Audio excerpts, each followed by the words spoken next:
उन बहनों से पूछिए जिनके पास भाई नहीं होता है, उसका क्या दर्द होता है साहब वही बताएंगे। लेकिन जिसके पास भाई हो और किसी संपत्ति के लिए, चंद जमीन के टुकड़ों के लिए बहनों से, माताओं से, भाइयों से, पिता से उसे अलग कर दिया जाए निर्मम तरीके से, पाप किसी का होता नहीं है। जब व्यक्ति पाप करता है ना तो एक दिन उसका घड़ा भरता है। और इतना दर्द हुआ कि मतलब उनके सामने, माता जी के सामने, उनके बच्चे की गर्दन काट कर हत्या कर दी जाए, उस माँ पे क्या बीत रही होगी, उस बहनों पे क्या बीत रही होगी। नमस्कार दोस्तों, पूर्वांचल युग जौनपुर में आप सभी का बहुत बहुत स्वागत है। दोस्तों आज मैं फिर अनुराग यादव के घर पे हूँ। आपको बता दूं कि अनुराग यादव हत्याकांड का मामला फिर से तूल पकड़ लिया है। जैसा कि आप देखिए ये आरोपियों का घर है। पीछे जो है सफ़ेद कलर में दिख रहा है, बल्ब भी जल रहे हैं और दीपावली की सजावट भी की गई थी। संयोग था कि ये आरोपियों का घर है, ये हत्या आरोपियों का घर है और यही लोग जो है मिलकर के अनुराग की हत्या कर दिए थे और अभी भी जो है वो सलाखों के पीछे हैं। तो तमाम अटकलों का दौर लग रहा था कि ये जो अवैध संपत्ति ये लोग बनाए हैं, ये अवैध कब्जा किए हैं, ये ग्राम सभा की ज़मीन है और इसी ज़मीन के लिए अनुराग यादव की निर्मम तरीके से हत्या कर दिए। तो यहाँ पे लोगों की मांग थी कि बुलडोज़र से ये घर गिराया जाए। जो मेरे पीछे घर है आप देख रहे हैं दोस्तों, बहुत आलीशान कोठी बनी हुई है। अब इसे कह सकते हैं कि मेहनत की कमाई है या काली कमाई है, ये तो आप लोग खुद जज कर सकते हैं। जो इतना बड़ा अपराध कर दे और जो है इस तरह से आलीशान घर बनवाए, क्या कहेंगे आप सोच सकते हैं। लेकिन उस अटकलों के दौर पर जो है विराम लगने वाला है। आपको बता दें कि प्रशासन से नोटिस घर पे चस्पा हो गई है। अभी हम जो है अनुराग यादव के हत्यारोपियों के घर पे हैं और आपको दिखाएंगे अभी कि जो नोटिस चस्पा हुई है उस पर क्या लिखा गया है। दोस्तों आपको बताएं कि जब कोई सरकारी संपत्ति को व्यक्तियों से अलग किया जाता है, उसको बेदखली का आदेश दिया जाता है, तो घर पर नियम नियमावली के तहत एक नोटिस लगाई जाती है कि आपको इतना दिन का समय दिया जाएगा, इतने समय के अंदर आप जो सामान है वगैरह आप निकाल लीजिए, नहीं तो वह सारे सामान भी इसी ध्वस्तीकरण में सम्मिलित कर दिए जाएंगे। तो आइए हम आपको दिखाते हैं, यही लालता प्रसाद यादव का घर है और लालता प्रसाद यादव जो है कि अकूत कमाई से यही संपत्ति बनाया था जो ग्राम सभा की ज़मीन है। अब देखिए दरवाज़ा आपको दिख रहा होगा, आप दरवाजे पे देखिए वहाँ नोटिस लगी हुई है। रोक भैया तो और नदी का बहुत दूर लागत है हमें। तो दोस्तों आपको बता दें कि ये कच्चा वाला मकान देख रहे हैं, ऊपर खपड़ेल रखा गया है, यही गरीब अनुराग यादव का मकान है और इसी मकान में अनुराग यादव का परिवार रहता था, किसी तरह से अपना जीविकोपार्जन करता था। और आपको बता दें कि देखिए सामने एक बाउंड्री दिख रही है, यहाँ तक आरोपियों ने वहाँ तक सारा कब्जा कर लिया था। उसी के जस्ट बगल अनुराग यादव के घर जाने का रास्ता है और जो वही रास्ता है वही रास्ता अनुराग यादव साफ कर रहा था।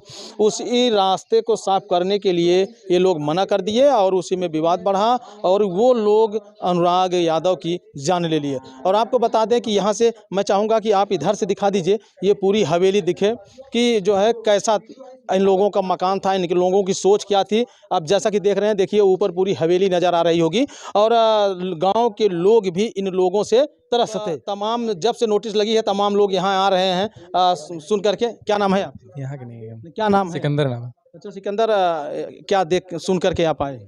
हम सुन के आए भाई कि एक बच्चे की गला काट कर हत्या कर दी गई है। बहुत निर्दयी मामला है, मतलब बहुत दर्दनाक है, बहुत मतलब सोच ये लगा कि भाई यहाँ पे चलें, देखें क्या कैसे है।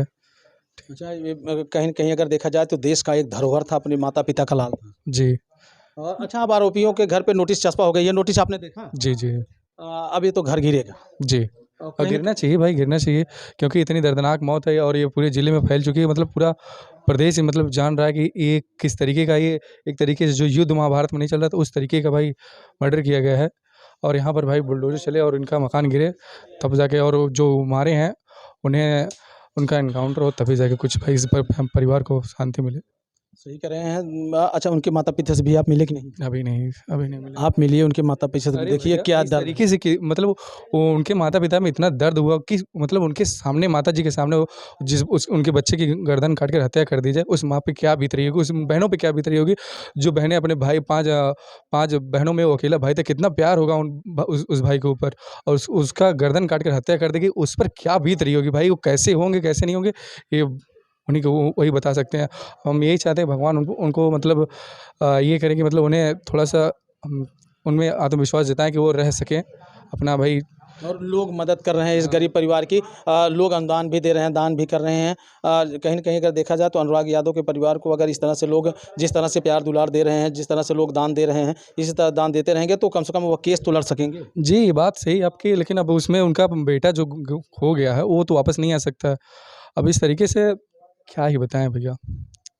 तो अभी मिलेंगे उनके माता-पिता से? माता-पिता से नहीं मिले, उनके पापा से मिल चुके। माँ पे कैसे बात करें, किस चेहरे से जब हम कुछ कर नहीं सकते, तो क्या बात करें? यही कहीं बात न है। कहीं आपका हृदय भी जो है जी, द्रवित हो रहा दिल है। है। जी, जी, जी। एक माँ की ममता अगर रोएगी और करुण तब क्रंदन करेगी तो किस बर्दाश्त तरीके से नहीं होगा। अरे क्यों कैसे बर्दाश्त कर पाएगा और क्या समझाएँगे हम उन्हें कि भाई जब आश्वासन इस तरीके से प्रशासन उनका साथ नहीं दिया तो हम क्या हैं उनके आगे? प्रशासन अगर उनके साथ में एक तरीके से उनका निर्णय किया जाता कि भाई अगर प्रशासन मिल गई होती, उनको समझाया होता तो ये आज दिन नहीं देखना पड़ता और उनका बेटा उनके सामने होता। जी, बहुत-बहुत धन्यवाद। तो दोस्तों जैसा कि देखिए जो भी सुन रहा है यहाँ पे आ रहा है। आइए हम चलते हैं अनुराग यादव के आरोपियों के घर की तरफ। ये देखिए ये दरवाज़े पे इनके जो है ये लगा हुआ है, स्लिप लगी हुई है। ये सरकार के द्वारा, न्यायालय के द्वारा यहाँ स्लिप लगा दी गई है। आरसी प्रपत्र 20 इसमें लिखा गया है। आरसी का मतलब होता है कि ये जो आरोपी हैं, इनके खिलाफ सूचना जारी कर दी गई है। दोस्तों मैं आपको बता दूं कि जब आरोपियों को किसी प्रकार की कोई सूचना दी जाती है तो उसके लिए एक नियम नियमावली बनाई जाती है जो 15 दिन, 1 हफ्ते, 10 दिन, 20 दिन का समय निर्धारित होता है। अब ऐसे में देखिए इसमें लिखा क्या गया है, इसमें पढ़ देते हैं। न्यायालय सहायक कलेक्टर तहसीलदार तहसील सदर जनपद जौनपुर, वार्ड संख्या फला वर्ष 2024, ग्राम पंचायत स्थानीय प्राधिकारी रिलेटेड बनाम लालता लालमोहन राजकुमार, सेवा में लालता लालमोहन राजकुमार, पुत्रगढ़ स्वर्गीय फेरू, निवासीगढ़ कबीरुद्दीनपुर, परगना सरेमू, तहसील सदर, जिला जौनपुर। चूंकि भूमि प्रबंधक समिति कबीरुद्दीनपुर के अध्यक्ष व लेखपाल, सूचनादाता का नाम व पता और सारे अधिकारियों का नाम पता इसमें दिया गया है, लेकिन इसको प्रदर्श के अंतर्गत इसको दर्शाया गया है। मैं प्रदर्श आपको भी पढ़ के सुना देता हूँ। अधोलिखित संपत्ति को हानि पहुंचाया है या पहुंचा रहे हैं, अधोलिखित संपत्ति का दुर्विजन किया गया है या कर रहे हैं, अधोलिखित संपत्ति पर अवैध कब्जा किया गया है, ग्राम पंचायत स्थानीय अपराधिकारी को सौंपी गई संपत्ति जिसके संबंध में यह नोटिस है कि जो है भूखंड संख्या 932 का ग्राम कबीरुद्दीनपुर तहसील सदर, भूखंड का क्षेत्रफल 1,457 हेक्टेयर में से 0,057 हेक्टेयर, 0,057 हेक्टेयर क्षति दुर्विजन अवैध कब्जे का विवरण, पक्का मकान का निर्माण और सहन के रूप में नुकसान पहुंचाई गई दुर्विजन अवैध अध्यासन की संपत्ति का बाजार मूल्य दावाकृत क्षतिपूर्ति 76,950 रुपये। तो दोस्तों मैं बता दूं जो 76,950 रुपये लिखा गया है इसका मतलब आप लोग नहीं समझ पाएंगे। यदि स्वतः ये जगह खाली करते हैं तो ये 76,900 रुपये इनको जमा नहीं करना पड़ेगा। अगर ये जो है ये स्वतः जगह नहीं खाली करते हैं, सरकार के द्वारा, न्यायालय के द्वारा अगर इसको जमींदोज कराया जाएगा तो उसका जो ये लागत शुल्क है इनको जमा करना पड़ेगा 76,950 रुपये। और नीचे देखिए यहाँ लिखा गया है कि आपको यह भी सूचित किया जाता है कि आप उल्लिखित दिनांक और समय को व्यक्तिगत रूप से अथवा अधिवक्ता के माध्यम से उपस्थित नहीं होते हैं और कारण बताओ नोटिस के विरुद्ध कोई आपत्ति दाखिल नहीं करते हैं तो मामले से विनिश्चय किया जाएगा कि आपके विरुद्ध एक पक्षीय रूप से आदेश पारित कर दिया जाएगा। मेरे हस्ताक्षर अथवा न्यायालय की मुहर से दिनांक 8/11/24 को जारी किया गया, यानी 8 नवंबर को यह नोटिस जारी की गई। और जो है अब आप समझिए कि इनके पास बहुत ही कम सीमित समय है। अब ऐसे में देखना है कि ये कितनी तत्परता से इस जगह को खाली करते हैं और कितनी तत्परता से जो है यहाँ से सामान हटाते हैं। व्यक्ति जब कोई घटना करता है, कोई कांड करता है, यानी अगर कहा जाए अवैध काली कमाई, पाप किसी का होता नहीं है। जब व्यक्ति पाप करता है ना तो एक दिन उसका घड़ा भरता है और आज इन लोगों का भी घड़ा भर गया।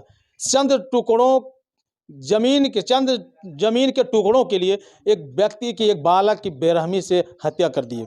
इनको ये नहीं पता था कि आज मैं जो कर रहा हूँ कल यही मेरे लिए गले की फांस बन जाएगा, मेरा पूरा परिवार तबाह हो जाएगा, मेरा घर तबाह हो जाएगा, गांव में मेरे नाम की चर्चा बंद हो जाएगी। तो ऐसे में मैं अपने सभी दर्शकों से, अपने दोस्तों, साथियों, माताओं, बहनों, भाइयों से भी ये निवेदन करूँगा, ये अपील करूँगा, जो आपका है वही आपका है, वरना यहाँ क्या लेकर आए थे और क्या लेकर जाओगे। थोड़ी थोड़ी ज़मीन के लिए, थोड़ी थोड़ी बातों के लिए दोस्तों एक दूसरे की जान लेने की कभी मत सोचिएगा। मिल के रहिएगा, प्यार से रहिएगा, क्योंकि ये ज़िंदगी बड़ी नसीब से मिलती है। ये ज़िंदगी बड़ी अनमोल है साहब, क्योंकि हर कोई अपने माँ का लाल होता है, हर कोई अपने माँ का बेटा होता है, हर बेटे के सर पर एक पिता का छाया होता है, हर बहनों का एक भाई होता है, हर भाइयों के पास एक बहन होती है।